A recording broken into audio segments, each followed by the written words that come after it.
इस वीडियो में मैं बात करना चाहता हूँ फर्स्ट ऑफली कि देखो दो तरीके से चीज़ समझो। एक होता है स्पेशलिस्ट व्यक्ति और एक होता है जनरलिस्ट व्यक्ति। मैं पूरी पर्सपेक्टिव बात करूँगा ट्रेडिंग की। मान के चलो आप ट्रेडिंग जब कर रहे हो, ठीक है, आप ट्रेडिंग जब कर रहे हो, एक तरीका ये है कि आप अपने अनुसार ट्रेडिंग करो। अपने अनुसार मतलब कि लॉस भी लो और वो भी लो। अब ये लॉस लेने वाला और गेन करने वाला व्यक्ति कैसा होता है? ये व्यक्ति होता है जो चाहता है, इसे आता सब कुछ है, इसके पास टैलेंट है, इसके पास क्वालिटी है, इसके पास सब कुछ है, बस इसके पास एक चीज़ की कमी है, ये दूसरों की नॉलेज नहीं लेता। और दूसरी चीज़ इसमें और कमी है कि ब्रिलियंट है, सब कुछ है, कि कभी भी राइट पाथवे को नहीं चुनता। राइट पाथवे अगर इसे कोई कहे ना कि देखो तुम अगर इधर से पैसा कमा लोगे इजीली, देखो मैं कहता हूँ तुम्हें ट्रेंड में न्यूज़ आई कि क्या बोलते हैं अगले दिन युद्ध होने वाला, अमेरिका ईरान पे युद्ध करने वाला है, ये नहीं खरीदेगा बिकॉज ये ट्रेंड पे नहीं चलता। ये कहता है मैं अपनी स्ट्रेटजीज पे चलूँगा, मुझे जो सही लगेगा मैं उस पर चलूँगा, और ये ज़्यादा कमा लेता है, ये ज़्यादा अर्निंग कर लेता है।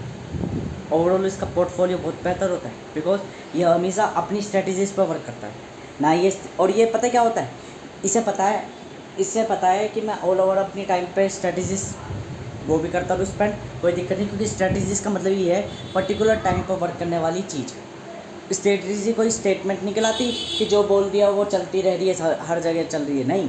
स्ट्रेटजी का मतलब ये है कि अगर सही जगह एग्जीक्यूट करा, सही जगह पुटअप करा, देन वर्क करेगी, वरना नहीं वर्क करेगी। स्ट्रेटजी का मतलब ये होता है। स्ट्रेटजी क्योंकि स्ट्रेटजी में वो एक अंदर ही अंदर एक सोल होती है जो यूँ कहती है मुझे अगर सही जगह पे, सही एरिया पर, सही टाइमिंग पर अगर एग्जीक्यूट करोगे देन वर्क करोगी, वरना वो अपॉर्चुनिटी गई तो मैं किसी काम की नहीं हूँ। क्योंकि मैं स्ट्रैटेजी का मतलब ही है अपॉर्चुनिटी को कैच करना, एक पर्टिकुलर टाइम या प्लेटफॉर्म या एक पर्टिकुलर एरिया या सेक्टर या किसी भी मार्केट में हम स्ट्रेटजीज इसलिए बनाते हैं ताकि अपॉर्चुनिटीज़ कैच कर सके, अपनी वांट या डिज़ायर को कंप्लीट कर सके। उसके लिए हम नीतियाँ बनाते हैं, उस नीति को पूर्ण करने के लिए उस नीतियाँ बनाते हैं। तो वो जो नीति होती है वो पर्टिकुलर टाइम पीरियड पे चलती है, वो कोई विधि नहीं है, प्रक्रिया नहीं है कि ऑटोमेटिकली कहीं भी चला दो और कहीं भी चल जाएगी। डिवाइन रूल नहीं है वो, एज अ पर्सपेक्टिव। और विधि क्या होती है? मार्केट का रूल, मार्केट के अनुसार अपने आप को चेंज कर लेना, वो विधि कहलाती है। ठीक है भाई, विधि क्या है? ट्रेडिंग की विधि क्या है? ट्रेडिंग की विधि है ये है, ट्रेडिंग की प्रक्रिया क्या है? ट्रेडिंग चाहती क्या है भाई? ट्रेडिंग ऑप्शंस देती है, ट्रेडिंग फ्यूचर्स देती है, ट्रेडिंग क्या बोलते हैं कैश में देती है, ट्रेडिंग स्टॉक्स में पैसा लगाने को देती है, ट्रेडिंग इक्विटी देती है, ट्रेडिंग ईटीएफ देती है, ट्रेडिंग ब्रोकरेज काटती है, ट्रेडिंग एग्जिट लोड लेती है, ट्रेडिंग क्या बोलते हैं एक्सपेंस रेशो बनाती है। तो जितनी भी पर्टिकुलर टाइप की एक नॉलेज या स्पेसिफिक वर्क है जो हम पे इन्फ्लुएंस कर रही है, वो विधि कहलाती है, वो प्रक्रिया कहलाती है जो मार्केट अनुसार है। और मार्केट क्या है? वो नियति जो हमें वांट या डिज़ायर कंप्लीट कर रही है। जब भी नियति पूर्ण होगी हमें कुछ ना कुछ मिलेगा, वो अपॉर्चुनिटी। उस अपॉर्चुनिटी को लेने के लिए हम स्ट्रैटेजीज बनाते हैं, नीतियाँ बनाते हैं, और ये पूरा ओवरऑल अपने आप में क्या है? सिस्टम जो कि ऑपरेट होता है। ठीक है, अब ये फर्स्ट ऑफली मैंने बात कर दी पूरे एक सिस्टम की। इसी सिस्टम में मैं ये बात करना चाहता हूँ कि स्ट्रैटेजी जब भी कोई व्यक्ति बनाता है तो हमेशा ध्यान रखो, हमें उसकी विधियाँ पकड़नी है, विधि प्रक्रिया पकड़नी है, वो कर क्या रहा है। जैसे उसने कहा, एक मैं अभी वीडियो अपनी फोकस कन्वर्जेंट हूँ, ठीक है ना, तो मैं क्या बोलते हैं फैक्ट गेन कर रहा हूँ। अभी मेरा जो है कन्वर्जेंट वाला माइंड सेट चल रहा है एग्जीक्यूटिव का, तो फैक्ट गेन कर रहा हूँ। तो मैंने वीडियो देखा था, तो उसमें सर जी कह रहे कि होमवर्क बहुत ज़रूरी है। आप जो भी कुछ कर रहे हो तो उसको लिखो, मैंने आज ये पूरे दिन में स्टॉक्स में इतना पैसा कमा लिया, क्या क्या चीज़ें मैंने बढ़िया करी, वो चीज़ें लिखी। आधा घंटा अपने आप में लिखो। फिर जिस दिन मैंने लॉस करा तो लिखो कि मैंने ऐसी क्या क्या गलतियाँ करी जिसके कारण मैंने लॉस कर दिया। तो ये होमवर्क, अब ये क्या है? विधि है। स्ट्रैटेजी नहीं देख रही कि सर जी ने क्या लॉस करा, क्या गेन करा, नहीं, ये नहीं देखना। देखना ये है सर जी ने होमवर्क की कही। अब होमवर्क क्या है वो हम अपने अनुसार भी बना सकते हैं, अपना होमवर्क भी कर सकते हैं। तो ये विधि है। नीति क्या कहलागी? आज सर जी ने कहा देखो आज मैं लेवरेज में ज़्यादा पैसा लगा दिया, इस चक्कर में लॉस कर गया। अरे कभी कभार ऐसा भी हो सकता है कि लेवरेज में ज़्यादा पैसा लगा के आज मैं ज़्यादा मुनाफा कमा गया, परिस्थितियाँ बदल गई ना। तो नीतियाँ ऐसे मुड़ जाती है, हमें विधियाँ जाननी है, विधि। अब देखो जनरल वाली की, जर्नलिस्ट की लफड़ा यही है, वो ना तो कभी किसी से इन्फ्लुएंस होता, वो कहता है मैं अपने आप करूँगा। यदि मार्केट में कह रहे पैसा बढ़ेगा, यही तो फ़ायदा होता है। वो स्ट्रैटेजीज नहीं लेता दुनिया से, वो अपनी ही विधियाँ बना लेता है, अपने नियम्स बना लेता है, अपने रूल्स बना लेता है, अपने डिवाइन फॉर्मूलास बना लेता है। मास्टर ने कहा होमवर्क करो, दुनिया होमवर्क के अंदर लेवरेज देख रही है कि मास्टर ने कहा लेवरेज में आज हारा मैं, तो दुनिया ने कहा लेवरेज में पैसा नहीं लगाना क्योंकि लेवरेज से हार जाते हैं। ठीक है, फिर अगले दिन मास्टर ने कहा मैंने लेवरेज में पैसा लगाया था और आज मैंने लेवरेज से पैसा कमा लिया क्योंकि परिस्थिति बदल गई थी। ठीक है ना, शेयर्स उठ गया था तो उठती ही मैंने 5 गुना पैसा कमा लिया। अरे लेवरेज से पैसा कमाना है, तुमने ये नहीं देखा मास्टर होमवर्क कर रहा था, वो होमवर्क पे किसी ने ध्यान नहीं लगा। अब उसकी जगह जनरल ने क्या कहा, देखो मुझे मतलब नहीं है, मैं नहीं देख रहा तो मास्टर वास्टर को, मैं तो केवल अपनी ट्रेडिंग को देख रहा हूँ। मैं यहाँ लॉस प्रॉफिट मेरे स्ट्रैटेजीज मैं अपने अनुसार बना रहा हूँ, किस पर्टिकुलर टाइम पे मुझे क्या स्ट्रैटेजी। देन मैंने एक रूल बनाया कि देखो मैं जिस दिन बढ़ रहा हूँ ठीक है, जिस दिन घट रहा हूँ ठीक है। अब मैंने सोचा यार आज मैंने प्रॉफिट करा, कल मैंने लॉस करा, मैंने ऐसा करा क्या था जो मैं लॉस और प्रॉफिट करा, तो मैंने उन चीज़ों को लिख लिया। अब मुझे नहीं पता इसे होमवर्क कहते हैं, मैंने ये चीज़ें करने लग गया कि पर्टिकुलर डे जिस दिन मेरे को लगा भाई मैं बढ़िया कर रहा हूँ, तो मैंने उसकी रणनीति लिख दी कि ये रणनीति मैंने ऐसे अप्लाई करी। ठीक है, फिर मैंने जब क्या बोलते लॉस करा तो मैंने देखा ये रणनीतियाँ लगाई थी, ये फॉल्स होगी। अच्छा रणनीति मेरी एक ही थी शुरुआत में, हमेशा लेवरेज में काउंट करना। ठीक है, एक दिन मैंने लेवरेज में पैसा कमा लिया, एक दिन मैंने लेवरेज में लॉस कर दिया। अच्छा तो मैंने देखा मार्केट का ओहो ग्राफ का लफड़ा पड़ रहा है और ये ग्राफ कहाँ से लफड़ा पड़ रहा है। अब ये सारी चीज़ें मैंने कर ली, मुझे नहीं पता इसे होमवर्क कहते हैं, बस मैं कर रहा हूँ। दैट इज़ माई विधि, मैंने खुद की बना ली। वही विधि वो स्पेशलिस्ट चला रहा था, वही विधि मैं चला रहा हूँ। That is the point. General का ये तो फ़ायदा होता है, जनरल का यही फ़ायदा होता है। पर जनरल की एक कमी है, वो कभी भी नॉलेज कैच नहीं करता, वो कभी भी स्पेशलिस्ट नहीं बनता। वो कहता है मुझे मेरे सेक्टर से मतलब है। ठीक है, एक और बताओ, सर जी ने कहा, मास्टर ने कहा कि देखो तुम्हें वो देखो ज़्यादातर लोग क्या होते हैं, नए नए ट्रेडर्स, ज़्यादातर लोग हर जगह यूँ सोचते हैं जिस भी चीज़ का ट्रेंड आया उस चीज़ में। पर जो स्पेशलिस्ट होते हैं वो क्या बोलते हैं, जानते हैं मुझे स्पेसिफिक फील्ड में रहना, मुझे अपने यूनिवर्स को फैलाना नहीं है क्योंकि एरर ज़्यादा आएगी। ठीक है, एरर ज़्यादा आएगी तो अपॉर्चुनिटीज़ भी ज़्यादा आएगी, तो पर एरर्स भी ज़्यादा है। ठीक है ना, रिस्क भी ज़्यादा है तो अपॉर्चुनिटीज़ भी ज़्यादा है। बट मैंने अपनी अपॉर्चुनिटी को सीमित कर दिया, मैंने कहा मैं इन पर्टिकुलर 5 स्टॉक्स पे ध्यान रख रहा हूँ। अब ये स्टॉक्स जब गिरेंगे उठेंगे देन मैं पैसा लगाऊंगा। ठीक है, अब मैं इन्हीं पर जब मेरी अपॉर्चुनिटी बनेगी देन मैं पैसा कमा लूँगा, और यदि इन्हीं पे मेरी अपॉर्चुनिटी गिरेगी तो मैं अपना पैसा रिकवर कर लूँगा। मुझे बस इन्हीं 5 को अपनी दुनिया मानना है, बाकियों को छोड़ देना है। ठीक है, ये होगी एक पर्टिकुलर कन्वर्जेंट माइंडसेट। सही है, इससे भी पैसा कमा सकते हैं बट इसमें बड़ी रिस्क भी है। मान के चलो जब आप अपॉर्चुनिटी कमा रहे हो, अब आपके पास डेली अपॉर्चुनिटी नहीं आएगी ट्रेंड के हिसाब से, क्यों, यहाँ पूरा यूनिवर्स बड़ा था तो वहाँ आपको 10 जगह देखने का मौका था कि कहाँ अपॉर्चुनिटी मिल रही है, आप फटाफट ले लेते हो। यहाँ एक पर्टिकुलर सेक्टर ऑफ टाइम पर आपको अपॉर्चुनिटी आएगी। जैसे RBI पे आप ध्यान दे रहे हो तो RBI के ग्राफ में आप देख रहे हो कि क्या अपडेट्स और क्या वो होगी, तो वो पर्टिकुलर टाइम पर आएगी। अब आप पर्टिकुलर टाइम पे फिर ज़्यादा अमाउंट लगाने की सोचोगे बिकॉज आपको रिकवर करना अपना खर्चा तो चला नहीं है, तो आप ज़्यादा लगाओगे और ज़्यादा में रिस्क लोगे, ये भी हो जाता है। वहीं जब आप 10 जगह डाइवर्जेंट हो जाते हो तो आप छोटी छोटी मनी निवेश करते हो। जब छोटी छोटी मनी निवेश करते हो तो छोटी छोटी मनी से आपको क्या मिलता है, देखो मैंने कही तो थी, मेरा माइंड एक क्या बोलते हैं पॉली मैथमेटिशियन का, मल्टी पोटेंशियलिस्ट और स्कैनर। मैंने अभी थोड़ी सी स्कैनिंग करी, देखो मैं मल्टी पोटेंशियलिस्ट बन गया, कितने बढ़िया रूप से कह रहा हूँ। बट इसी की जगह पर जब मैं जनरल वाली सोच रखता हूँ कि मुझे किसी से अंडरस्टैंडिंग नहीं करनी, मैं तो फोकस डाइवर्जेंट रहूँगा, मैं तो केवल आइडिया देता रहूँगा। तभी तो मैं कहता हूँ लॉजिक केवल सेल्फ लॉजिक डिस्ट्रक्शन का कारण बनता है। धीरे धीरे मैं चीज़ें रिपीट करने लग जाऊँगा, ज़्यादातर क्लियरिटी नहीं दे पाऊँगा। जब मैंने थोड़ा सा फैक्ट लिया तो उसको कितने बेहतर रूप से समझा पा रहा हूँ मैं, ठीक है ना, कितने बेहतर रूप से समझा पा रहा हूँ कि ट्रेडिंग को अपने अनुसार कैसे करनी है, अपने अनुसार कैसे देखना है। क्योंकि स्ट्रैटेजीज एक पर्टिकुलर टाइम पे तो वर्क करेगी पर स्ट्रैटेजीज बदल जाएगी, ठीक है ना। तो स्ट्रैटेजीज पे ध्यान नहीं देना, प्रक्रिया पे ध्यान देना, प्रोसेस पे। कि मास्टर कह रहा है ऑप्शंस, तो पहले जाना ऑप्शंस है क्या, हमें केवल ऑप्शन जानना है, करना हमें खुद है। ट्रेडिंग पे लाखों जने पैसा कमा रहे हैं। अब दो चीज़ होंगे, एक जनरल व्यक्ति चाहता है कि मैं सिस्टम को संतुलित करूं, मतलब कि पैसा मैं लॉस भी करूं और गेन करूं। देखो जनरल वाले थोड़े कैटेगरी वाले वो बहुत अलग होते हैं, मेरी तरह होते हैं। वो कहते हैं मार्केट में हम पैसा इसलिए लगा रहे हैं क्योंकि हमें लॉस करने के लिए मज़ा आता है, लॉस करने में मज़ा आता है। लॉस करने में मतलब हमने मान लो अपनी जेब से 50 रुपये लगाए, यदि मैंने 50 से 55 कमा लिए ना, तो मैं चाहता हूँ कि मेरा 5 में से 3 या 5 लॉस ही हो जाए। क्यों, ताकि उससे मैं कुछ और सीख सकूँ। तो जनरल वाला खुद से सीखता है, इसलिए वो लॉस करने में कभी नहीं डरता। लॉस करने में उसके अंदर अलग ही डोपामिन एक्साइट होता है। फर्स्ट ऑफली वो डिमोटिवेट नहीं होता, डिमोटिवेट होता है बट वो दैन नई स्ट्रैटेजीज लाता है, नई स्ट्रैटेजीज बिल्ड करता है। जैसे नई स्ट्रैटेजी बिल्ड करता है फिर उछलता है, फिर कीड़े की तरह उछलता है, फिर उछलता है, फिर मौका मारता है, फिर चौके पे मौका मार के फिर कुछ कमाता है, फिर उसे लॉस कर देता है, फिर लॉस कर देता है, फिर डिमोटिवेट होता है, फिर एक्साइट होता है, फिर एक्साइट होता है, फिर बनाता है स्ट्रैटेजी। तो हर बार न्यू बनाता रहता है। एक जनरल वाला ऐसा कमाता है, ठीक है। बट मैं स्पेशलिस्ट कहता है ना, इतना हम वो नहीं करेंगे, हम प्रॉफिट के तौर पर हम देखें, हम राइट स्ट्रेटेजीज को अपनाएंगे। हम स्वार्थी है, हमें पता है दुनिया की जेब से पैसा जाएगा देन हमारी जेब में इकट्ठा होगा, और दैट इज़ द पॉइंट। मैं जानता हूँ मेरी जेब में 20 लाख रुपये आ रहा है, वहीं से उठाई वीडियो से ये बात मैंने, ठीक है ना। तो इसलिए मैं ज़्यादा कोई आंकड़ा नहीं सेट कर रहा, वही आंकड़ा उठा लिया मैंने जाना कि भाई 20 लाख रुपये मैंने मार्केट से उठाया,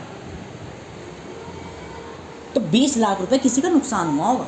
सर जी ने यही कहा था, वही लाइन में यही चेप रहा हूँ, ठीक है ना। 20 लाख रुपए का मार्केट से नुकसान हुआ होगा, दैट इज़ द पॉइंट। भाई बात तो सही है, बट यहाँ सवाल आ जाता है कि 20 लाख रुपए एक ही व्यक्ति की जेब से क्या है?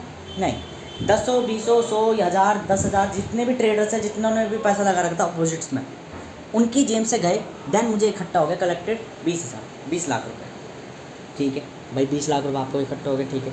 अब मैं यूँ चाह रहा हूँ, मैं यदि उस पैसे को, मैं क्या करूँगा, स्पेशलिस्ट हूँ, मैं उस पैसे को अलग अलग जगह पे डाइवर्ट कर दूँगा। डाइवर्ट क्योंकि मैं स्पेशलिस्ट हूँ, मैं चाहता हूँ कि मेरा प्रॉफिट बना रहे, मेरी जेब से इतनी जल्दी पैसा नहीं जाए। तो मैंने क्या करा, प्रकृति में से पैसा लिया, मार्केट में से पैसा लिया, और मार्केट को वापस रिटर्न नहीं दिया। वहीं एक फोकस, एक जनरल क्या होता, जनरल ने मान लो अगर 20 लाख रुपये लिए, वो 20 लाख रुपये को इस तरीके से लगाता ताकि उसमें लॉस करके भी 20 का 20 लाख मार्केट को पहुँच जाए, और उसको मार्केट एक कमीशन दे दे। कमीशन मतलब वांट या डिज़ायर। वो वाली कहानी सुनी है ना आपने, क्या बोलते, कुल्हाड़ी लकड़ी पेड़ काट रहे थे, गलती से वो पानी में चली गई, देवता बाहर निकला, बताओ क्या ये चांदी की, वो सोने की लकड़ी, वो सोने की कुल्हाड़ी तुम्हारी है? तुमने कहा नहीं। फिर तुमने कहा क्या ये चांदी की लकड़ी, वो कुल्हाड़ी तुम्हारी है? तुमने कहा नहीं। फिर कहा लकड़ी की कुल्हाड़ी तुम्हारी है? तुमने कहा हाँ। तो ये तीनों कुल्हाड़ियाँ तुम्हें दे दी, ऐसा नहीं चलेगा, तुम्हें वो लकड़ी की देगा पर साथ में कुछ भेंट भी दे देगा अपनी, कि तुम्हारी ईमानदारी का। ये मार्केट करती है। मार्केट में जनरल वाला कमीशंस पे कमाता है। कमीशन पे कहते हैं जब वो मार्केट को लॉस प्रॉफिट कुछ नहीं कमा रहा होता, तो वो कमीशन कमा रहा होता है। अब मैं बात कर रहा हूँ वापस ट्रेडिंग में, ठीक है। वीडियो स्टॉप करके गया था, इस चक्कर में लग रहा है, वीडियो वाले को वीडियो में नहीं लगेगा। ट्रेडिंग में मैं बात कर रहा हूँ, 2 तरह के लोग होते हैं, एक जनरल और एक स्पेशलिस्ट। तो जनरल जो है वो खुद से चीज़ें बनाता है, खुद से चीज़ें डेवलप करता है। स्पेशलिस्ट क्या होता है कि चीज़ें फैक्ट गेन करेगा और बिल्कुल एक्यूरेटली वर्क करेगा, प्रोडक्टिव सोचेगा। वो सोचेगा कि मेरे को, मैं जानता हूँ मार्केट पूरी देने को राजी है, मुझे लेके इकट्ठा करना है, मुझे लेके अपने आप को मोनोपोलाइज करना है, मुझे लेके स्वार्थी है एक नंबर का। स्वार्थी मतलब कि मार्केट से पैसा जाएगा देन मेरी जेब में आएगा। प्रोडक्टिव वे जहाँ मुझे दिखेगा वहीं मैं पैसा लगाऊंगा, जहाँ मुझे लगेगा कि मैं पैसा बन रहा है वहाँ मैं लगाऊंगा। रिस्क मैं नहीं लेना चाहूँगा। जब रिस्क आएगा, लॉस होगा, तो मैं डिप्रेशन होऊंगा, और डिप्रेस होने के बाद फिर मैं क्या करूँगा, और स्टडी करूँगा और पढ़ाई करूँगा और अपने आप को बेहतर बनाऊँगा। भाई जनरल वाला सोचता है, क्या क्या सोचता है, लॉस आया कोई दिक्कत नहीं, अब दोबारा रिस्क। तो ये डेट इज द पॉइंट। एक स्पेशलिस्ट पर्सन हर कोई होता है, हर कोई स्पेशलिस्ट बनना चाहता है, हर कोई बेहतर बनना चाहता है, इसलिए वो ज़्यादा वर्क करता है क्योंकि उस पर प्रेशर होता है। प्रेशर क्या होता है, लॉस नहीं कर दो। एक जनरल वाला कहता है लॉस से तो सीखूंगा, ठीक है ना, पर एक स्पेशलिस्ट वाला कहता है लॉस नहीं करना, मुझे एवरी टाइम परफेक्ट स्ट्रेटेजी लगानी है। इसकी आइडियलिस्ट थिंकिंग होती है ना, वो स्पेशलिस्ट होता है। कहने को तो मटेरियलिस्ट करना चाहिए, नहीं, डायमेंशनली मटेरियलिस्ट जर्नलिस्ट होता है, जनरल वाला होता है। जनरल वाला जानता है कि लॉस और गेन दोनों चलता है, बिकॉज सुख दुख जिंदगी में दोनों चलते हैं। और स्पेशलिस्ट क्या कहता है, मुझे सुख चाहिए क्योंकि सुख में मज़ा आता है, मुझे फेवरेबल चाहिए, जहाँ दुख होगा वहाँ मैं और पढ़ाई करूँगा और मेहनत करूँगा, पैसे पे पैसे, पैसे पे पैसे, पैसे पे पैसा जुटाऊँगा। सपोज करो आपके यहाँ पे एक व्यक्ति है, थोड़ा कमाता है, मान लो गिग वर्कर का काम करता है। मैं अपनी बता रहा हूँ कि मैं क्या कल्पना करता हूँ, ठीक है, जनरल वाला हूँ मैं, ठीक है। थोड़ा कमाया, मान लो मैं अपने और अपने दोस्त निखिल के बारे में बता रहा हूँ। फर्स्ट ऑफ ऑल, ठीक है, मैंने गिग वर्किंग का काम करा, अपॉर्चुनिटी दी किस्मत ने अपॉर्चुनिटी दी, पहली बात तो देती नहीं है किस्मत अपॉर्चुनिटी कमाने की। मैं तो बाहर हारने की सोचता हूँ कि बाहर मेहनत करके आऊँ, ठीक है, पर किस्मत देती नहीं मेहनत करने को। किस्मत कहती है तू घर में बैठे बैठे आराम की रोटी खा। मुझे आराम की रोटी खानी पसंद है नहीं, फर्स्ट ऑफ ऑल, ठीक है, क्योंकि मुझे पसंद है भी मेहनत की रोटी खाना ज़्यादा बेहतर लगती है मुझे। बट बेहतर मेहनत की रोटी ऐसे नहीं कि मेरी फ्रीडम छीन ले। फ्रीडम मतलब कि मेरी सोचने समझने, मुझे एक जगह ठहर दे और मेरी संगति का परिवर्तन करते, वो मैं नहीं स्वीकार करता। जहाँ मैं इन्फ्लुएंस होने लग जाता हूँ, जहाँ मुझे लगने लग जाता है कि मैं संगति में पढ़ने लग जाऊँ, जहाँ मुझे लगने लग जाता है मैं लड़कीबाजी के पीछे पढ़ने लग जाऊँ, माँ से मैं भाग जाता हूँ भगोड़ों की तरह। भगोड़ों की तरह मतलब ये है मैं चीज़ें छोड़ के भाग जाता हूँ, सीधी सी बात। एक बार क्या हुआ था, मेरे हार्मोन्स इतने अनबैलेंस हो गए, मैं बावड़ा हो गया था। मैंने सोचा आज मैं उस लड़की से बात करूँ। मैं उसी रात उसी शाम को रामपारा भाग गया साइकिल से, सामान धर के। 15 दिन बाद आ रहा हूँ। क्यों? मेरे को जैसे रियलाइज़ हुआ, मैंने कहा यार क्या हार्मोन्स बड़े हरामी हो रहे, वो हो रहे हैं। मैं सीधा भाग गया यहाँ से, दिल्ली से ही भाग गया, शहर से। मैं कहा मैं जा रहा रामपारा अपने गाँव, प्रकृति में। तो ये डैडी दफा मैं जब भी मुझे कहीं लगता है कि मुझे मेरी संगति या मेरा आसपास का नेचर मुझे इन्फ्लुएंस कर रहा है, बहुत ज़्यादा प्रभावित, अपने अनुसार बना रहा है। जैसे पिज़्ज़ा वाले के यहाँ के छोड़ा, उसके यहाँ पे लड़के बैठने का सीन था। धीरे धीरे मुझे लगी कि मेरी प्रवृत्ति बदल दी है, मैंने छोड़ दी। वो मुझे 10 भी देने वाला था, 15 भी। मैंने कहा नहीं चाहिए। मेरी प्रकृति अगर बदल गया, आज मैंने पढ़ाई करनी छोड़ दी तो मतलब मैंने जीवन में वहाँ ठहर गया। मैं ठहरना नहीं पसंद करता, कभी भी स्थिर रहना पसंद करता हूँ, ठहरना नहीं पसंद करता, स्थायी नहीं पसंद करता कि एक जगह ठहर जाओ। बिल्कुल कतई नहीं। मेरी ज़िंदगी केवल इस चीज़ के लिए नहीं बनी कि मैं एक जगह ठहर जाऊँ। जीवन में बहुत सुख है, दुख है, मुझे पसंद है। केवल सुख मुझे पसंद नहीं है, और ना ही केवल मुझे दुख, क्योंकि केवल दुख होगा तो डिप्रेशन हो जाऊँगा, दुनिया से पलायन करने की सोचूंगा। और यदि केवल सुख हो जाएगा तो फिर मैं सोचूंगा नहीं, सुख दुख दोनों प्यारे, ठीक है। तो इसलिए ना तो मुझे केवल सपूत पसंद, ना मुझे केवल कपूत पसंद। मुझे सपूत कपूत दोनों पसंद है, कि औलादें दोनों होनी चाहिए, ताकि पता चले कि कपूत कैसा करता है, सपूत कैसा करता है। That is a point. First of all मैं हूँ जनरल कैटेगरी, जनरल वाला। मैंने मान के चलो गिग वर्किंग का काम करो, सपोज करो कि प्रकृति ने मुझे मौका दिया चल कमा के। अब मैं जब कमाने जा रहा हूँ तो मैंने अपना रूटीन बना लिया कि प्रतिदिन मैं 6 घंटे काम करूँगा। वो भी ऐसे, सुबह ट्यूशन से आया 9 बजे और मैंने अपना शाम को 5 बजे तक दे दिया। उसके बाद मेरी दुनिया, मेरी ज़िंदगी, ठीक है। उस 6 घंटे में रहूँगा, धोऊँगा, काम करूँगा, मेहनत करूँगा। धीरे धीरे मुझे संघर्ष खत्म हो जाएगा और मुझे आदत पड़ जाएगी, और फिर मैं वहाँ पे क्या करने लग जाऊँगा, कर्म अपना, कि दिस इज़ माई वर्क। प्रतिदिन ऐसा हुआ, अपना घर आया, प्रतिदिन ऐसा हुआ, कराया। मान लो मेरे को बाइक में कोई भी ठीक करवाना, काम करवाना है, या क्या बोलते हैं बाइक में पेट्रोल डलवाना, मैं कभी भी, पता है, लाखों रुपये खर्च करना है, 10,000 रुपये खर्च करना है, 1,000 रुपये खर्च करना है, मैं कभी भी नहीं हिचकिचाता। सामने वाला, मुझे तो ये समझ नहीं आता इनकी बुद्धि कहाँ स्तर में। देखो मेरी थोड़ी गाली सुधरती है, मुझे अच्छा लग रहा है, तो अप्रिशिएट करता हूँ अपने आप को फर्स्ट ऑफ ऑल, ठीक है ना, वरना इसकी जगह मैं गाली चेपता। हाँ, तो मुझे ये समझ में आता है कि सामने वाले की बुद्धि कितनी स्थित होती है। जब भी तो कहते हैं IAS की पढ़ाई करनी चाहिए फर्स्ट ऑफ ऑल, ठीक है। दोबारा कर रहा हो तो दोबारा धीरे धीरे वही संस्कृति आ रही, इसलिए कहते हैं संस्कृति इज़ मोस्ट बेटरफुल। धीरे धीरे मान के चलो, पढ़ाई क्या कह रहा था यार, हाँ भूल गया। मैं कहना चाहता था कि देखो धीरे धीरे भूल गया। मुझे तो ये समझ नहीं आता, जो मान के चलो ज़्यादा पैसा कमा रहे हैं, जो अंत पैसा कमा रहे हैं, वो उनकी मानसिकता पता नहीं धीरे धीरे कैसे हो जाती है। मान के चलो अगर उनको कुछ खाना है ना, कुछ खाना है, गंद भी खाना है। गंद का मतलब ये है, मान के चलो किसी गलत जगह पे भी उनको पैसे लगाने हैं, या गलत जगह पे भी पैसे खर्च करने हैं, जहाँ हम सही नहीं मानते। जैसे कि दुनिया को कार दिखाना, दुनिया के सामने रोल्स रॉयस में घूमना, या दुनिया के सामने क्या बोलते हैं बुलेट में घूमना, या दुनिया को नीचा दिखाना, या अपने ईगो को सेटिस्फाइड करना, ठीक है। इन जगहों पे तो ये अंधा पैसा खर्च करेंगे। पर जब किसी गरीब को पैसे देने की बारी आएगी, या किसी पर्टिकुलर ऐसी जहाँ पे संतुलन की चीज़ें होगी, जहाँ बेहतर चीज़ें होगी, या कहीं हम SIP में इन्वेस्ट करने को कह देंगे, या कहीं हम यूँ कह देंगे एक स्टॉक में थोड़ा रिस्क ले लो, वहाँ ही डर जाएंगे। मैं ये कह के हम नहीं लगाएंगे पैसे, क्यों, हमें अपना 10 रुपये का भी लॉस है। मैं ये बुलेट में 1 लाख रुपये बुक के आ जाएंगे, डेट इज अ पॉइंट, ठीक है। मैं ये 1,000 रुपये का पिज्ज़ा खा के आ जाएंगे, डेट इज अ पॉइंट। पर 10 रुपये ETF में लगाने से डरेंगे। वहीं हम जैसी कैटेगरी वाले, हमारी औकात नहीं है 1 लाख रुपये की बाइक ले, औकात है भी तो हम नहीं ले रहे, बिकॉज हमें किसी को नीचा नहीं दिखाना, हमें अपना ईगो सेटिस्फाइड नहीं करना। हम अपने ईगो को हमेशा ध्यान रखते हैं। ईगो मतलब हमारा सेल्फ डेवलपमेंट। जब तक हम गरीब हैं तब तक ईगो रखते हैं। क्या ईगो रखते हैं कि हम अपने आप को बना सकते हैं, ठीक है। ये कोशिश करने का ईगो रखते हैं। मतलब दुनिया कहती है कॉन्फिडेंस और ईगो। भाषाओं में दो शब्द हो जाते हैं, पर हमारी भाषा में एक ही सब्जेक्ट है। हिंदी में भी अहंकार और आत्मविश्वास कहने को दो शब्द हैं, पर हमारी भाषा, हमारे सब्जेक्ट, हमारे विषय में केवल एक ही चीज़ है। यदि अत्यधिक हो जाए आत्मविश्वास तो वह अहंकार बन जाता है, और यदि संतुलित हो जाए अहंकार तो वो आत्मविश्वास बन जाता है। That is point. ठीक है, सब्जेक्ट एक ही है, कोई मोर है, कोई बैलेंस्ड है। ठीक है, अनस्टेबल और स्टेबल है, तो दैट इज़ अ पॉइंट। दुनिया बेशक उसको दो नाम से जाने, कॉन्फिडेंस या क्या बोलते हैं ईगो, बट हमारे लिए वो एक ही सब्जेक्ट है कि यदि कॉन्फिडेंस स्टेबल हो जाए, कॉन्फिडेंस यदि अनस्टेबल हो जाए तो वो ईगो कहलाने लग जाता है, और यदि ईगो स्टेबल हो जाए तो वो कॉन्फिडेंस कहलाने लग जाता है। फर्स्ट ऑफ ऑल कॉन्फिडेंस आपको डेवलप करता है, कॉन्फिडेंस आपको ग्रोथ देता है, और कॉन्फिडेंस आपको एवरी टाइम बेटर रहता है, बट ईगो आपको डिस्ट्रॉय करता है। ठीक है, सामान्य भाषाओं में। और ईगो कहने को दोनों ही अहम कहलाते हैं। फर्स्ट ऑफ ऑल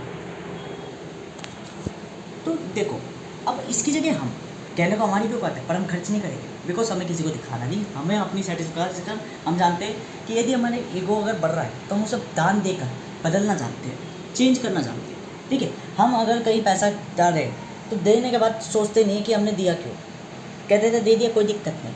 मैंने ये तो कहा कि जनरल वाला लॉस से नहीं घबराता कभी भी, स्पेशलिस्ट वाला लॉस से घबराता है। स्पेशलिस्ट वाले को ऑलवेज प्रॉफिट चाहिए साथ में। जनरल अब देखो और चीज़ देखो, मेरे को ETF खरीदना है, स्टॉक खरीदना है।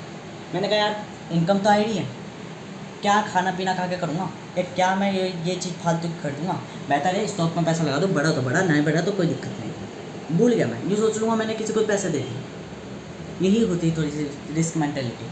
ठीक है ना, तो इस तरीके की मेंटेलिटी जनरल वालों की होती है। अब जनरल वालों में यही चीज़ होगी कि कैटेगराइज वाइज इन्होंने पैसा बांट दिया, कोई दिक्कत नहीं। देखो कहने को ही पैसा बहुत न्यूनतम खर्च करते हैं, ज़रूरतों की चीज़ों में खर्च करते हैं, पर दान देने की चीज़ों में अंधा पैसा खर्च करते हैं। मैं ये लोग अत्यधिक पैसा, अत्यधिक लालच, अत्यधिक संपूर्ण चीज़ें चाहिए।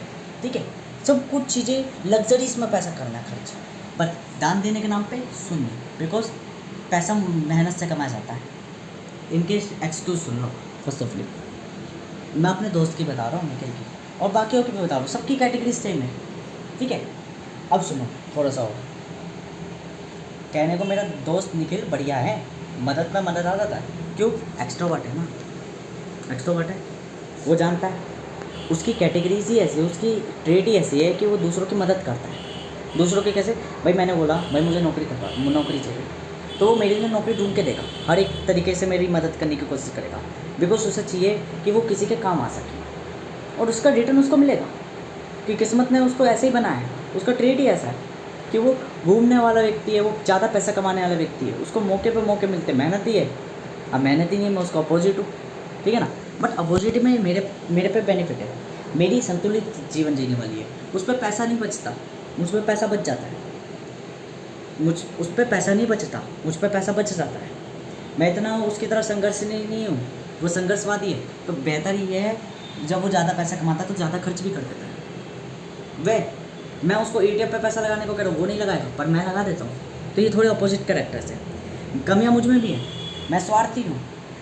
मेरे को यदि जैसे वो मेरी मदद कर देता है और वो गिनता नहीं है कि यार इसने मेरे संग ऐसा करा, मैं गिन लेता हूँ, पर्टिकुलर टाइम के लिए नहीं गिनूँ, पर मैं चालाक बहुत हूँ। यदि किसी ने मेरी मदद करी, मैं उसकी मदद करने से पहले अपना बैकग्राउंड देखूँगा कि मेरे पे इतनी औकात है, मैं इसकी मदद कर सकता हूँ नहीं कर सकता। दान देने के टाइम पे कुछ नहीं कहूँगा, मदद करने के टाइम पे कह रहा हूँ, हेल्प करने के टाइम पे फर्स्ट ऑफ ऑल। ठीक है, हेल्प करते टाइम पे मैं एक बार को हमेशा चिंतन करूँगा, क्या मुझे इसकी हेल्प करनी चाहिए नहीं करनी चाहिए।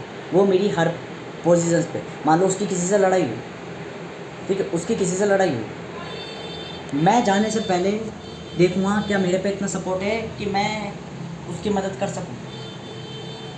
यदि हाँ तो मैं जाऊँगा उसके साथ, और यदि मेरी सपोर्ट नहीं है तो मैं उसको बचाऊँगा मतलब कि मैं उसको कहूँगा भाई मत जा। और यदि वो जा रहा है, वो मुझसे लड़ के जा रहा है, इग्नोर करके जा रहा है, मुझसे गुस्सा होकर जा रहा है, मुझसे लड़ाई करके जा रहा है, तो मैं कहूँगा जा पिट के आ जा, बाद में समझाएंगे कि तेरी बुद्धि स्टेबल हो गई। ठीक है ना। वहीं अगर मैं हूँ तो मैं अगर मान के चलो उससे लड़ाई झगड़ा करके भी गया तो वो भी तब भी मेरे पीछे आ जाएगा, क्यों कहेगा चलो यार भाई ये बचाते हैं, कुछ नहीं साथ में पिटते हैं।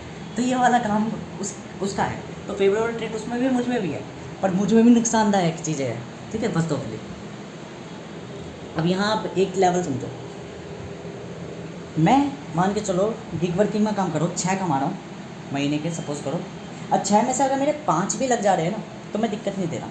बाइक में लग जा रहा है क्योंकि बाइक मुझे साधन दे रही है, मेरे एसेट में पैसा लग रहा है, कोई दिक्कत नहीं।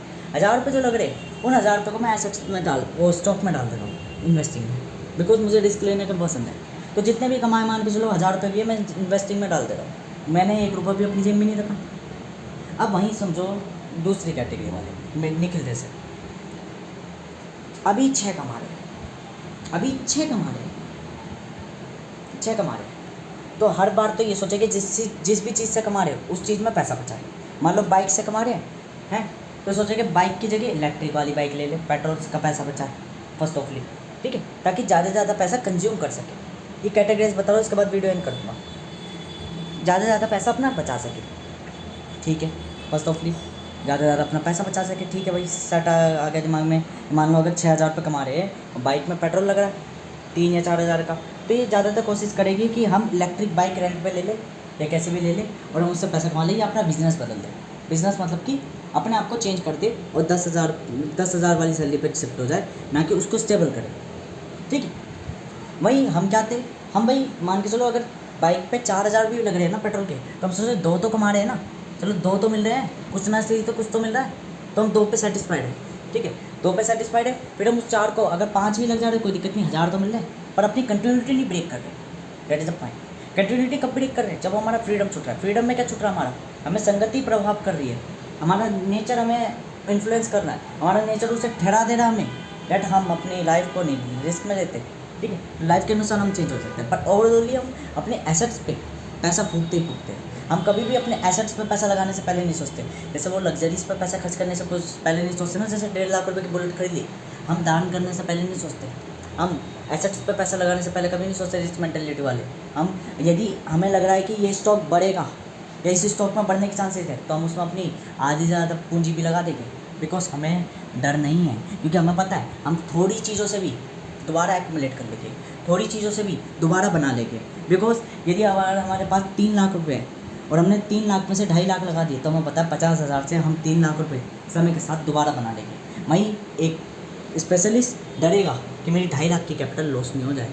हम डरते नहीं हैं, हमें पता है कि छोटी चीज़ों से भी अगर, क्योंकि हमें एक बार तरीका पता चल गया है कि अमीर बनना कैसे, देन हम फल बेचकर भी जूस की ठेली ऑटोमेटिकली खोल लेंगे, क्योंकि हमें पता है एक दिन फल बेचूंगा तो उसके पैसा बचा लूँगा, अगले दिन फल बेचूंगा उसके पैसे बचा लूँगा, तीसरे दिन फल बेचूंगा उसके पैसा बचा लूँगा। जैसे ही पैसे बच के जितने जुड़ जाएंगे तो तुरंत जूस में कन्वर्ट कर दूँगा, फिर जूस बेचूंगा, फल नहीं बेचने, फिर जूस बेचना है, दैट इज़ मेरे साथ। फिर उसमें स्टेबलाइज हो गया, जूस बेचते तो फिर पूरा धंधा ही बदल दिया, जूस की जगह कुछ और बेच दिया। ऐसे वो नहीं कि ऐसे फल भी चल रहे जूस भी चल रहे, नहीं, हमें इतना स्केल पे नहीं रखना, हमें सेंट्रल हब बना के चलना है। दैन कन्वर्ट हो जाओ, do new transformation form development. दुनिया को सोचती स्केलिंग कर लो, बढ़ा दो, एक्सपेंड कर दो। हमें पता है एक्सपेंड इज द डिस्ट्रीब्यूशन, और डिस्ट्रीब्यूशन जहाँ होगा वहाँ मनी का लॉस आते थे, margin come, profit come, but profit large amount में आएगा, और लार्ज अमाउंट में हमें प्रॉफिट नहीं चाहिए, हमें प्रॉफिट ऐसा चाहिए, मान के चलो अगर हम 20 लाख की कार बना रहे हैं और उसे 30 लाख में बेच रहे तो 10 लाख का प्रॉफिट हो रहा है। हमें ऐसा नहीं कि 20 लाख की कार बना रहे और उसका मार्जिन ज़्यादा रख दे रहे, जिसके कारण वो 20 लाख की कार 25 लाख रुपए में बिक रही है, पर ज़्यादा क्वांटिटी में बिक रही है, देना हमें 5 लाख रुपए ऐसे आ रहे। नहीं, हमें पसंद नहीं है ऐसा, हमें पसंद है वैल्यूएबल चीज़ दो, ब्रांडेबल चीज़ दो। ब्रांडेबल दोगे तो ऑटोमेटिकली बिकेगी एक, पर देगी फ़ायदा ज़्यादा, बेनिफिट ज़्यादा। बस तो जनरल वालों की ये सोच होती है, स्पेशलिस्ट की हमें सोच होती है मार्केट में भाव गिरा दो। हम कहते हैं वैल्यूएबल ट्रेड्स चलेगी, हम ब्रांड के नाम से बिकते हैं। हम कोई ऐसी नहीं है कि सब्जी मंडी की तरह यूँ बेच दिया sale sale sale sale sale, ना ना ना ना ना, हमें पसंद नहीं है सेल, हमें ब्रांडेबल वैल्यू पसंद है कि साल में एक आईफोन बनाएंगे, बट जब बनाएंगे तो उसकी वैल्यू और हाइप ऐसी होएगी अनडिफाइनेबल फर्स्ट ऑफ ऑल, ठीक है। तो हम उस तरीके के को कि क्वालिटी बनाएंगे, A1 बनाएंगे, बेशक उस पर पैसा मिल रहा हो ना मिल रहा हो कोई दिक्कत नहीं, क्वालिटी देंगे एक नंबर की देंगे, दैट इज़ द पॉइंट। या उसमें कमाएंगे तो एकदम में कमाएंगे, दैट इज़ द पॉइंट। इसको कहीं और मत ट्रेड करना, क्योंकि अलग अलग सर्कमस्टेंस के हिसाब से जगह इसके रेट भी बदल जाएंगे। कई जगह ऐसा भी मिलेगा कि जनरल वाला डिस्ट्रीब्यूशन में पैसा कमा रहा है, क्योंकि प्लेटफॉर्म के हिसाब से उस पर्टिकुलर प्लेटफॉर्म में स्पेशलिस्ट अलग तरीके से वर्क करेगा, जनरल अलग तरीके से थिंकिंग करता है। मैं थिंकिंग बता रहा हूँ, सोचने की प्रक्रिया बता रहा हूँ उनकी, ठीक है, सोचने की माइंडसेट बता रहा हूँ कि माइंडसेट कैसा होता है जनरल और स्पेशलिस्ट वाले का। ट्रेडर दो तरह के होते हैं, एक जनरल ट्रेडर, एक स्पेशलिस्ट ट्रेडर। जनरल वाला सब चीज़ों में देखता है, पर जनरल वाला ट्रेंड में नहीं देखता। उधर सर जी ने इसलिए बताया क्योंकि वो आम बायर्स की बात कर रहे हैं, वो स्पेशलिस्ट बनना चाहते हैं। जनरल वाला का भी स्पेशलिस्ट नहीं बनना चाहता। जनरल वाले मेरे जैसे हैं जो थोड़ा कमा रहे हैं जीवन में, जो मैं लाइफ में अभी बताऊँगा। एक व्यक्ति थोड़ा कमा रहा है, थोड़ा कंटिन्यूस डाले जा रहा है डिसिप्लिन, उसे लॉस का नहीं डर है, ना किसी चीज़ का डर है, बस वो इसलिए जा रहा है क्योंकि उसमें मज़ा आ रहा है, क्योंकि ट्रेडिंग अनप्रिडिक्टेबल होती है। वहीं हम आ गया स्पेशलिस्ट। स्पेशलिस्ट वाला क्या है, 6,000 की नौकरी थी, अनसेटिस्फाइड है, 10,000 की नौकरी पकड़ ली। 10,000 की नौकरी अनसेटिस्फाइड है, 12,000 की नौकरी पकड़ ली। 12,000 की नौकरी अनसेटिस्फाइड है, 15,000 की नौकरी पकड़ ली। 15,000 की नौकरी अनसेटिस्फाइड है, 20,000 की नौकरी पकड़ ली। 20,000 की नौकरी अनसेटिस्फाइड है, 25,000 की नौकरी पकड़ ली। 25,000 की नौकरी अनसेटिस्फाइड है, 30,000 की नौकरी पकड़ ली। कभी भी 30 से नीचे आने वाली चीज़ों में नहीं जाएगा ये। जनरल चला जाएगा। जनरल कहेगा यदि मैं 5 से 12 कमा रहा हूँ और यदि 12 में मेरी फ्रीडम या मेरा संघर्ष यदि ज़्यादा हो रहा है और मैं अपने उस वर्क पे नहीं कर पा रहा जहाँ मैं लॉस कर पा रहा था या जहाँ मैं सुख दुख दोनों ले पा रहा था, तो मैं 12 की छोड़ के वापस 5 में आ जाऊँगा। जनरल वाला संतुष्टि को, संतुलन को बहुत ज़्यादा महत्व देता है। मैं स्पेशलिस्ट प्रॉफिट, अपने बेनिफिट, अपने फेवरेबल आउटकम्स को ज़्यादा देता है। क्यों? जनरल वाला अनफेवरेबल आउटकम्स को अपना प्रभु मानता है, गॉड मानता है। कहता है अनफेवरेबल आउटकम पर वर्क करूँगा तो मुझे ब्राइट मनी मिलेगी, नॉलेज मिलेगी, स्पेसिफिक वर्क मिलेगा और बुद्धि मिलेगी, इंटेलिजेंस मिलेगी, नॉलेज मिलेगी, कैपेबिलिटी मिलेगी, तो ऑटोमेटिकली मैं अपने आप रिच बन जाऊँगा। जैसे ही तो मैं हूँ, अब मैं इतनी सारी चीज़ें बोलता हूँ, कैसे बोलता हूँ? क्योंकि जनरल वाला हूँ, ठीक है। मैं स्पेशलिस्ट क्या सोचता है, बाहर में जाए कॉमन मनी मिलेगी, क्योंकि कॉमन मनी से फेवरेबल आउटकम मिल जाएंगे। कॉमन मनी से मैं बुलेट भी खरीद सकता हूँ, दुनिया को नीचे भी दिखा सकता हूँ, तो कॉमन मनी से मैं हर चीज़ कर सकता हूँ। दैट इज़ द पॉइंट, ठीक है। तो कॉमन मनी में क्या कर रहा है, लग्जरीज में पैसा खर्च कर रहा है। लग्जरीज में क्या चाहिए, अपनी कंजम्पशन खर्च कर रहा है, ना कि मार्केट को संतुलन रख रहा है। कह रहा है 20 लोगों की जेब से अगर जा रहा है तो कोई दिक्कत नहीं, मेरी जेब में तो आ रहा है ना, तो ये स्वार्थी होता है, ठीक है। स्वार्थी होता है तो क्या होता है, ये अपनी स्ट्रगल को, ये अपनी फ्रीडम को कहता है भाड़ में जाए फ्रीडम, मुझे नहीं चाहिए फ्रीडम, मुझे बस एक स्पेसिफिक चाहिए फेवरेबल। जितनी ज़्यादा मनी कमाऊँगा, जितनी ज़्यादा मनी कमाऊँगा उतना ज़्यादा रुतबा, उतना ज़्यादा इज्जत, उतनी ज़्यादा क्या बोलते हैं समाज में प्रतिष्ठा, उतनी बढ़िया बीवी, उतनी बढ़िया हर एक चीज़ बढ़िया सोचता है। फेवरेबल, उस फेवरेबल के कारण क्या होता है, नेचर, मार्केट या सोसाइटी या सिटी या कंट्री या स्टेट या धरती या प्लैनेट या सोलर सिस्टम या एवरी सर्कमस्टेंस उसकी खुशियाँ, उसका सुख एक पर्टिकुलर टाइम के लिए छीन लेती है। और यही तो स्पेशलिस्ट की दुनिया होती है। दिन भर इंजीनियरिंग की पढ़ाई करी 4 साल तक, 9 बाय 10 घंटे की नौकरी करी, देन घर पे आया, घर पे भी सुख से नहीं बैठा, और 9 बाय 10 की घंटे की नौकरी करने के बाद बस पैसा मिल रहा है, अच्छी गाड़ी है, बच्चे अच्छे हैं, बीवी अच्छी है, मतलब सरकारी नौकरी वाला, मैं एक प्राइवेट सेक्टर वाला। रिस्क है लाइफ में, कोई प्रिडिक्टेबल नहीं है, आज है या नहीं है, कल है। एक ओनर कंपनी का कोई महत्व नहीं है कि क्या बोलते हैं आज है या नहीं है, बस क्या बोलते हैं आराम से आया लाइफ में, ना कुछ जानता है, अपना आराम से खाया पिया, कल को चली मार्केट तो मार्केट में जाके सोचे कि कैसा चल रही है। ज़्यादा ना तो 9-10 घंटे की नौकरी करी, 3 या 4 घंटे गया, देखा, मैनेज करा, क्योंकि काम तो कोई और कर रहे थे, बस उसका पैसा वर्क कर रहा था, क्योंकि उसे मैनेजिंग स्किल आती थी, वो एक तरीके का ओनर था, इन्वेस्टर था। तो डैट इज़ द पॉइंट, वो ना तो वर्कर था, ना वो कोई क्या बोलते हैं एम्प्लॉय था, ना वो कोई यूज़र था जो कंटेंट करे, वो सिर्फ देखने वाला एक व्यक्ति था जो अलग से मज़े ले रहा था और जनरल की जगह, क्योंकि उसमें एक कैपेबिलिटी थी रिस्क लेने की, उसमें कोई कैपेबिलिटी थी एक बिजनेस को खोल के दिखाने की, उसमें कोई कैपेबिलिटी थी कि कैसे ऑपरेट करा जाए। बट एक स्पेशलिस्ट वाला फेवरेबल आउटकम, मनी को ज़्यादा वैल्यू देता था। एक स्पेशलिस्ट वाला फेवरेबल आउटकम, एक कॉमन मनी को ज़्यादा वैल्यू देता था। बट एक ओनर, एक मैनेजर, एक CEO वो रिस्क को ज़्यादा वैल्यू देता था, वो अनफेवरेबल आउटकम्स को ज़्यादा वैल्यू देता था, वो ब्राइट मनी को ज़्यादा वैल्यू देता था। वो जानता था कि मुझे एक पर्टिकुलर फील्ड में सब कुछ नहीं जानना, मुझे जानना है कॉमन, मुझे जानना है नॉर्मली जनरली कि मैं क्या जान सकता हूँ, कैसे मैं इकोलॉजी एंड एनवायरनमेंट के चैप्टर्स को कैसे ट्रेडिंग में लगा सकता हूँ, कैसे मैं 3,000 रुपये की संतुलित आय से ट्रेडिंग में लगातार लगा के अपने आप को खुद से स्पेशलिस्ट बना सकता हूँ, खुद से एक वो मल्टी पोटेंशियलिस्ट बना सकता हूँ। देन मैं पॉलीमैथ से समझ जाऊँगा कब मैं ट्रेडिंग में इकोलॉजी एंड एनवायरनमेंट के रिलेटेड वर्क करूँगा, कब मैं इकोलॉजी एंड एनवायरनमेंट जो मैंने ट्रेडिंग पर टेक्निक्स लगाई इकोलॉजी एंड एनवायरनमेंट। अब देखो इकोलॉजी एंड एनवायरनमेंट के ट्रेडिंग में लगती कैसे। इकोलॉजी एंड एनवायरनमेंट में जब हम पढ़ते हैं सक्सेसर अनुक्रमण, एक से बढ़ता हुआ घटता हुआ क्रम और फिर आपस में पूरा बदल के परिवर्तन कर जाना। सही बताइए डेफिनेशन, गलत मत समझना। एक से बढ़ता था घटता हुआ क्रम फिर पूरे रूप में बदल जाना। जब कोई अनुक्रमण बढ़ रहा है, प्लांट पैदा भी हो रहे मर भी रहे और उनकी स्पेसिफिक जाति आगे तो आगे डेवलप हो जा रही है, कॉम्प्लेक्स बने जा रही है। कैसे? एक पीढ़ी पैदा हुई, मान लो मैं पैदा हुआ, मैं मान के चलो अपने फादर से अलग हूँ। मेरे फादर ब्राह्मण टाइप के व्यक्ति है, मूर्ख है, मैं उनसे थोड़ा चालाक हुआ, ठीक है। मेरे फादर की पूरी ज़िंदगी एक मूर्ख की तरह निकल गई, एक ब्राह्मण की तरह निकल गई।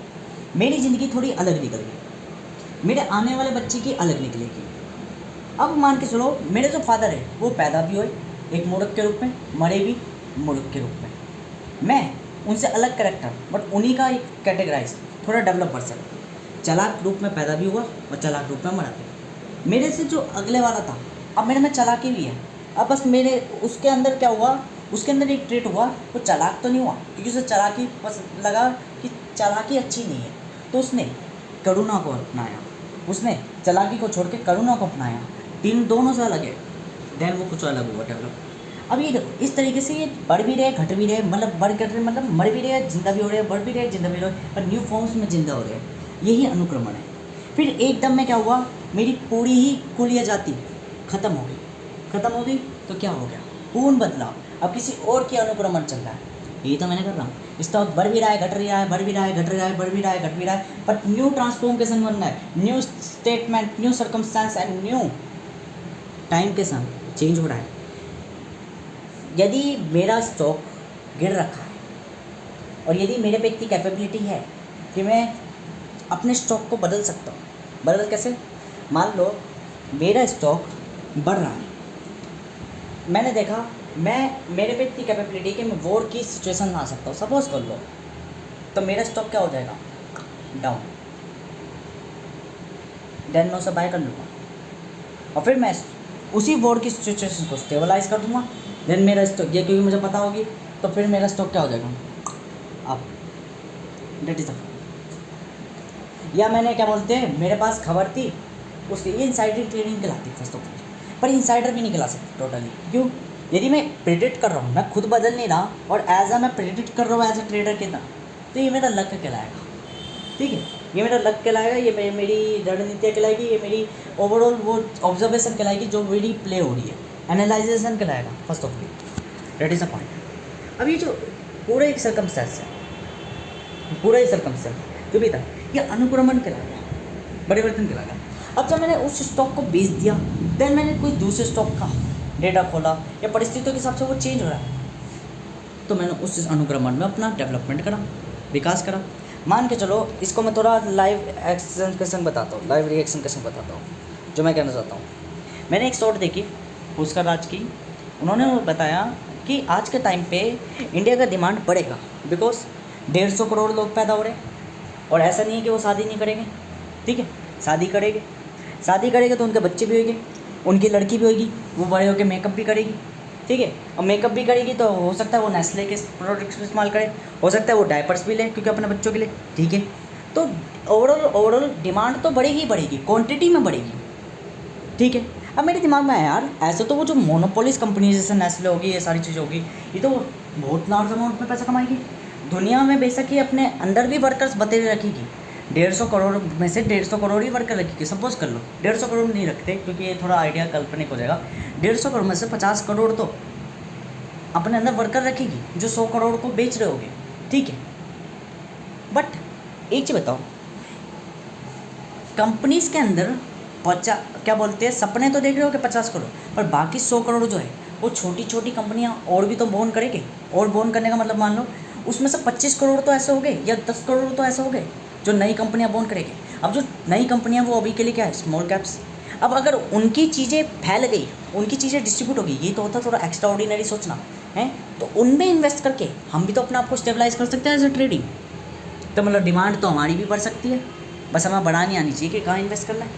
क्योंकि बड़ी कंपनियों के स्टॉक्स में तो पैसा मतलब तभी इन्वेस्ट कर सकते हो जब आपके पास भी मोटा माल हो, और यदि आप अभी पैदा हुए हो और आपको थोड़ी आय में अपना वो बढ़ाना है, तो बेहतर ये है जो स्मॉल कैप्स है उनमें डेटा एनालाइज करो कि मान लो नेस्ले, मान लो कॉफ़ी वगैरह इन सब चीज़ों में डिस्ट्रीब्यूट कर रही है। अब कोई पर्टिकुलर एक उद्यमशील व्यक्ति आया और उसने भी क्या बोला, नेस्ले जैसा ही प्रोडक्ट खोल दिया, उसने अपना प्रोडक्ट बढ़ाना चाहता है, विस्तार करना चाहता है, उसके लिए चाहिए उसे फंड, उसने स्टॉक्स लगाया। अब तुम उनके स्टॉक्स में पैसा लगाओगे, उनके स्टॉक्स में अगर पैसा लगाओगे तो जिस दिन वो अपने आप को स्टेबलाइज कर लेंगे, जिस दिन वो अपने आप को फैला लेंगे, एक छोटे स्मॉल सेक्टर में क्यों ना फैला ले, मिड कैप भी बन गए ना, तो आपके बल्ले बल्ले हैं, आपकी कैपिटल इन्हांस हो जाएगी। डिमांड तो यहाँ भी फ़ायदा है, ठीक है। और फिर हमारे कुछ रूल्स स्टेटमेंट्स भी वर्क करती है कि जब इतनी ज़्यादा लार्ज अमाउंट में वो आ जाती है तो ये कंजम्पशन बहुत करती है, संसाधनों का बहुत ज़्यादा वो करती है यूज़। तो इससे क्या होगा, नेचर एक टाइम पे आकर इतना कोलैप्स हो जाएगा, जैसे इकोनॉमी कोलैप्स होती है ना एक समय के बाद आके, कि फिर से रीस्टार्ट होता है, अनुक्रमण स्टार्ट होता है, पॉपुलेशन एकदम में थैर से गिरने लग जाएगी, माँ क्या हो जाएगा, demand shut down, market crash, दुनिया क्रैश। क्यों? लाखों, हो सकता है 150 करोड़ से पॉपुलेशन घट के मात्र 25 करोड़ रहते हैं, बाकी सारी 125 करोड़ आपदाओं, वायरसेस, कोरोना, इन सब महामारियों में या वॉर्स में समाप्त हो जाए। क्यों? स्टेटमेंट्स एंड रूल्स कहती है, और ये स्टेटमेंट और रूल्स यूनिवर्सल केवल हमको पता है, that is a point.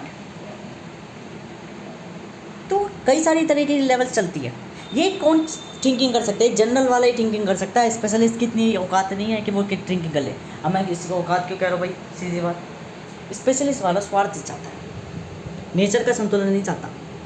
General वाला जानता है नेचर का संतुलन रहेगा, मेरा संतुलन रहेगा। स्पेशलिस्ट वाला तब तक कमा सकता है जब तक टाइम बढ़िया चल रहा है, जब तक ट्रेंड बढ़िया चल रहा है तब तक कमा लेगा। उसे आपदा को भी अपने बेनिफिट या अपॉर्चुनिटी में कन्वर्ट करना एक स्पेशलिस्ट कर लेगा।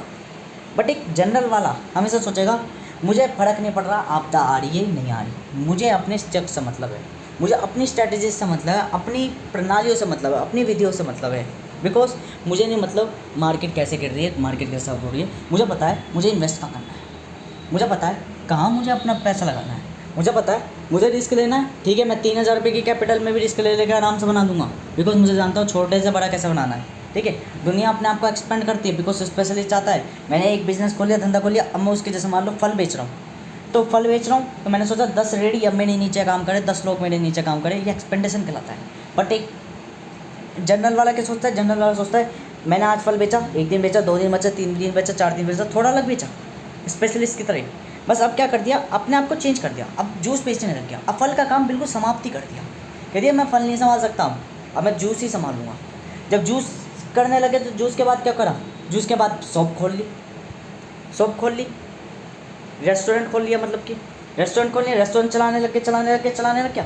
अब आखिर में जब रेस्टोरेंट बना लिया, पैसा अच्छा खासा हो गया, तो देन लगा कि मैं भाई रियल एस्टेट में जा सकता हूँ, तो रियल एस्टेट के बिजनेस में चले गया, रेस्टोरेंट सेल कर दिया। तो वो हर चीज़ में नहीं अपने आप को रखता, वो चेंज करता, अपने आप को चेंज कर देता, न्यू फॉर्म में ट्रांसफॉर्म कर देता है। भाई क्या बोलते वो एक एक्सपेंडिचर स्पेशलिस्ट क्या होता है, एक दुनिया जीने वाला व्यक्ति। भाई रेस्टोरेंट बना दिया, एक रेस्टोरेंट के बाद दूसरी फ्रेंचाइजी ना, अपने आप को डेवलप करना है। 2 तरीके से चेंज होता है, एक सडन चेंज वाला कैसे, प्रकृति 2 तरीके से चेंज करती है, एक धीरे धीरे में विस्तार करती है, और एक सडन चेंज मतलब ये पॉपुलेशन हटा, ये नुकसान कर दिया, इसकी जगह दूसरी पॉपुलेशन लगाओ। तो एक तो हो जाती है, मान के चलो ये कोई एक पर्टिकुलर टाइप की फसल उग रही थी, हटा दी, दूसरी फसल उगा दी, या मान के चलो बढ़िया फसल उग रही थी, हटा दी, ख़राब फसल उगा दी, उसमें नुकसान हो गया। ठीक है ना, तो रिग्रेसिव भी होता है कभी कभार सक्सेसन, अलग अलग तरीके से होता है सक्सेसन। ठीक है, या क्या हुआ, ख़राब फसल हटा दी, बढ़िया फसल लगा दी, अब बढ़िया उग गई। तो प्रोग्रेसिव भी होती है, मतलब प्रोग्रेसिव निकलाएगी, बेहतर प्रोडक्टिव वो भी होती है सक्सेसन। ठीक है, तो सक्सेसन की प्रक्रिया बहुत अलग होती है, वो प्रक्रिया होती है। अब एक सक्सेसन तो होता है तुरंत हो जाना, तुरंत मतलब चेंज कर देना। एक सक्सेसन होता है धीरे धीरे सक्सेस करना, धीरे धीरे अनुक्रमण, मरना घटना। जैसे कि मान के चलो अनुक्रमण में समझना, लाइकेन पैदा हुआ, लाइकेन के बाद धीरे धीरे मिट्टी डिपॉजिट हुई, समय बीता, इसमें टाइम बीतता है, फिर ग्रास, फिर ग्रास के बाद पानी की उद्यम मात्रा अधिक हुई, फिर मतलब वर्षा की अधिक मात्रा हुई, फिर धूप वगैरह इन सब चीज़ों के कारण पेड़ उगने लगे, फिर पेड़ से और जटिल पेड़। तो ये जटिलताओं को, कॉम्प्लेक्सिटी को एक हमेशा ध्यान रखना, एक स्पेशलिस्ट कॉम्प्लेक्स चीज़ों को आसानी से समझ लेता है, बिकॉज उसने सिंपल से जाते कॉम्प्लेक्स अंडरस्टैंडिंग इंजीनियरिंग सीख गया है। तो स्पेशलिस्ट में इंजीनियरिंग आती है। मैं ये क्या बोलते हैं जनरल में, जनरल वो है जो तुरंत चेंज कराए, तुरंत मतलब कि वो बेहतर हुआ या प्रोडक्टिव चला तो उसके वेज अलग होगी, उसकी इंजीनियरिंग अलग टाइप की होगी। एक व्यक्ति जो स्टेप बाय स्टेप चल के पूरी सीढ़ियाँ चढ़ गया या पूरा पहाड़ चढ़ गया कदम पे कदम चल के, एक व्यक्ति है कूद के पहुँच गया। क्यों? उसने अपना तरीका ही चेंज रखा। ये जनरल वाले होते हैं। फ़ायदा दोनों को होता है। पहाड़ को मैं तो एक तरीके से काल्पनिक कह रहा हूँ कि पहाड़ कूद के नहीं, पर कॉन्फिडेंस के संग तो चढ़ा जा सकता है, हौसले के संग तो चढ़ा जा सकता है। और यदि हौसला, दृढ़ संकल्प यदि बहुत बड़ा है तो पहाड़ तो बहुत छोटी चीज़ है चढ़ने के लिए। दृढ़ संकल्प अगर बहुत बड़ा है तो एलोन मस्क को देख लो, चांद में वो मार्स में अपने शहर बसाने की सोचता है, या दुनिया नहीं सोच पाती। तो वो जनरल वाले ही होते हैं सारे के सारे। जनरल वाले ऐसे सोचते हैं। दुनिया सोचती है अबे धरती तो देख ले, हैं धरती को हिसाब कर ले, पर उसने क्या सोच रखा है, उसने क्या स्कोप रख रखा है, मार्स में दुनिया बसाऊंगा। तो ये उन्होंने वे बदल रखा है। दुनिया धरती पे काम करती है तो वो कुछ अलग करती है। तो डेट इज द पॉइंट, जहाँ दुनिया नहीं सोच रही वहाँ वो सोचते हैं। दिस इज़ अ पॉइंट, ठीक है। तो ये थिंकिंग कि भाई एक जो पैदल चल रहा है, जो सबके रास्ते में चल रहा है कि भाई सब सोचा अपनी कंट्री को बचाना, ठीक है, तो सब सोचा चलो कंट्री तो सब बचा रहे हैं, चलो मैं मार्स में ही दुनिया बचाने की सोच लेता हूँ। ये उसके पर्सपेक्टिव में बता रहा हूँ। बाकी मैं बताना कुछ और चाहता हूँ। जो कहना मैं चाहता हूँ अनुक्रमण दो तरीके से होता है। एक तुरंत बदल देना मतलब मैंने ये हटाई दूसरी लगाई, प्रोडक्टिव वे, चाल ही बदल दी। एक केवल रूप बदल रहा है, कॉम्प्लेक्स हो जा रहा है, जटिल हो जा रहा है। तो जो सिंपल से जटिल हो रहा है उसमें इंजीनियरिंग टाइम स्पेशलाइजेशन लग रहा है। That is a point. इन दोनों से क्या फ़ायदा है? इन दोनों से ये फ़ायदा है, एक जो मार्केट से प्रॉफिट कमाना चाहता है, एक जो मार्केट को बैलेंस रखना चाहता है। वो जानता है कि बैलेंस रखूँगा तो मार्केट ऑटोमेटिकली मुझे रिटर्न दे देगी।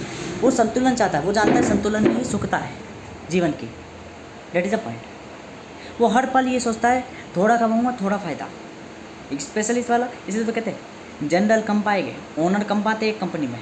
यदि एक कंपनी में ज़्यादा ओनर हो गए तो वो फ़ायदे की नहीं, बिकॉज जनरल वाला क्या कर रहा है, लॉस भी कर रहा है, गेन भी कर रहा है। और यदि लॉस गेन हर कोई करने लग गया ऐसे तो मार्केट अप एंड डाउन होती रहेगी। बट एक प्रॉफिटेबल वाला, हर कोई जब प्रॉफिट समझेगा तो साइकोलॉजी वर्क करेगी। साइकोलॉजी का मतलब जहाँ सारे लोग एक समान विचार रख रहे हो, वो साइकोलॉजी पे आ जाता है, जहाँ हम उनकी मानसिकताओं को अंडरस्टैंड कर सकते हैं कि सब में एक कॉमन कैरेक्टर है। और जब कुछ डिफरेंट वेरिएबल्स आ जाते हैं, पैदा हो जाते हैं, वो जनरल वाले के रहते हैं। और यदि अगर हर कोई एक दूसरे विभिन्न हो गया, बिल्कुल उनका डेटा मैनिपुलेट नहीं कर जान सकते हम, तो उनको मैनिपुलेट कैसे करेंगे? ऐसा तो हर किसी के लिए अलग अलग तरह की स्ट्रैटेजीज लगेगी, अलग अलग तरह की मैनिपुलेशन ट्रिक्स लगेगी। नहीं, जब हमें नेगोशिएट करना होता है तो नेगोशिएटर पता हमें एक आधे हो गए, पर मैनिपुलेट करने वाले बतेरे हो गए। तो हमें समझ में आती है वहाँ पे जो मैनिपुलेट होने वाले वो बतेरे हो गए, विक्टिम्स बतेरे होते हैं, कंपनी में एम्प्लॉयज़ बतेरे होते हैं, पर ओनर और कंपनी के लीडर्स बहुत कम होते हैं। यूँ मान के चलो 100 लोग हैं कंपनी के नीचे अंदर वर्क करने वाले, लीडर मात्र 5 या 4 हो गए जो डिसीजंस लेके मेकिंग करेंगे। और उनकी देखो एम्प्लॉयज़ में भी स्टेजेस होगी, पर ओनर की कोई स्टेज नहीं होगी। ओनर एक सिंगल स्टेज में होगा, ठीक है ना। तो ये जो सिंगल स्टेज है वो सडन चेंज वाला है कि तुरंत मालिक बन गया। क्यों? वो इन्वेस्टर भी था, वो मैनेजिंग करने वाला भी था। और वहीं एक एम्प्लॉय पर्टिकुलर टाइम पे अपने आप को कॉम्प्लेक्स बनाया जा रहा है, जटिल बनाया जा रहा है, वो पिलर बाई पिलर चले जा रहा है। तो जो स्टेप बाय स्टेप चल रहा है वो एक एम्प्लॉय है। वो एक क्या बोलते हैं, एम्प्लॉय मतलब बुरा नहीं है, एम्प्लॉय मतलब कि एक स्पेशलिस्ट जिसे एक पर्टिकुलर फील्ड पे वर्क करना आता है। जनरल को ऑल अराउंड इन्फॉर्मेशन है, बट वो कभी भी वो रिस्क ले रहा है तो वो लॉस भी कर रहा है। सबसे पहले आपका क्या है, आप तो एम्प्लॉय मान लो नौकरी हटी तो किसी और कंपनी में चले गए, उसकी कंपनी अगर ख़त्म हुई तो उसकी ज़िंदगी ख़त्म है, तो वो रिस्क ले रहा है। That is the point.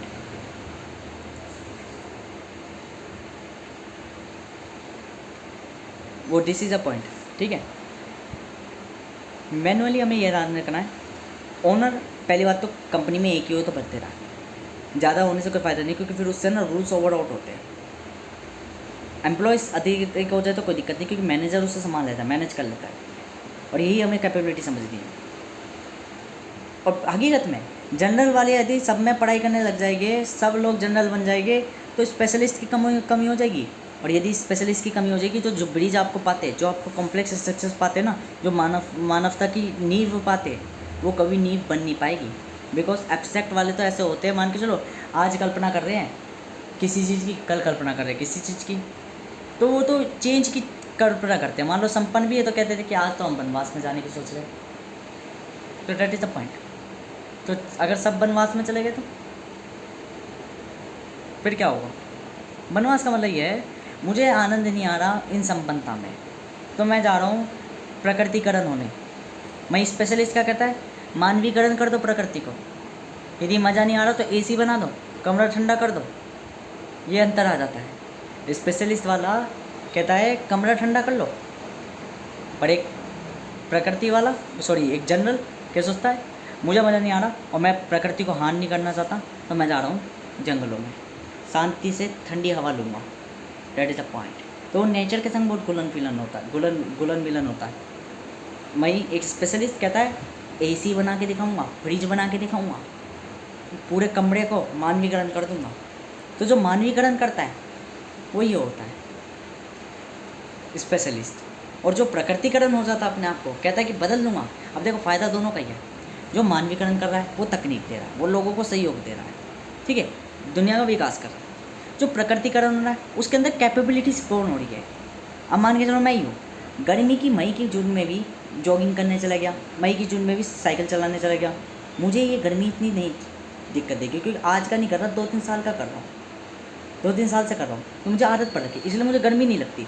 लोग मई हाय गर्मी हाय गर्मी हाय गर्मी हाय गर्मी, कहाँ है हैबिचुअलिटी? किस चीज़ में हैबिचुएट हो रखा है आप, वो निर्भर करती है।